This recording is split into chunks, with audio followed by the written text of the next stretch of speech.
அக்கா noodles book video போடுங்க please. Okay போட்டுடலாம். ஸோ ஃபஸ்ட்டு வந்துட்டு பார்த்தீங்கன்னா ஒரு கலர் பேப்பர் எடுத்து அதில் வந்து கலர் பண்ணிக்கிறேன். எனக்கு அந்த கலர் பேப்பர் இல்லை, ஸோ அதனால தான் அந்த கலரில் பெயிண்ட் பண்ணிக்கிட்டேன். நெக்ஸ்ட்டு ஒரு சின்ன நோட் எடுத்து இந்த கலர் பண்ண பேப்பரை அதை சுற்றி ஒட்டிக்கிறேன். A4 சைஸ் பேப்பரில், ஸோ அதனால் பத்தலை, அதோட எக்ஸ்ட்ரா பேப்பர்ஸை கட் பண்ணி ஒட்டிக்கிட்டேன். நெக்ஸ்ட்டு இதை நான் க்ளேயில் தான் பண்ணலான்னு நினச்சேன் நூடுல்ஸு. பட் வந்து ஆன்லைனில் ஒரு ப்ராடக்ட் வாங்கினேன். அப்போ வந்து எல்லா இதுலேயுமே ஷ்ரெட் பேப்பர் வந்து வச்சு கொடுப்பாங்க. கரெக்டாக ப்ரொனவுன்ஸ் பண்ணுறேனான்னு தெரில.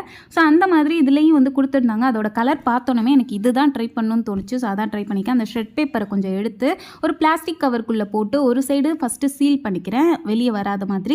நெக்ஸ்ட் நோட்டோட சைஸ்க்கு ஏற்ற மாதிரி இன்னொரு சைடு க்ளூ அப்ளை பண்ணி மடிச்சு விட்டு ஒட்டி ஒரு நூடுல்ஸ் பேக்கெட் மாதிரி பேக் பண்ணி வச்சாச்சு. நெக்ஸ்ட் இந்த நோட்டில் வந்துட்டு பார்த்தீங்கன்னா க்ளூ அப்ளை பண்ணிவிட்டு அந்த பேப்பர்ஸ் அந்த கவர்ஸ் அப்படியே ஒட்டிட்டோன்னா ஃபைனலாக நமக்கு ரெடி. இது பேக்க எப்படி இருக்குன்னு தெரில, பட் எனக்கு ரொம்பவே பிடிச்சிருந்துச்சி, சாட்டிஸ்ஃபையாகவும் இருந்துச்சு. இது பார்க்குறதுக்கு கொஞ்சம் மாதிரி நூடுல்ஸ் மாதிரி இருக்கான்னு சொல்லிட்டு இந்த வீடியோ பிடிச்சிருந்துச்சுன்னா அப்படியே ஒரு லைக் பண்ணிடுங்க.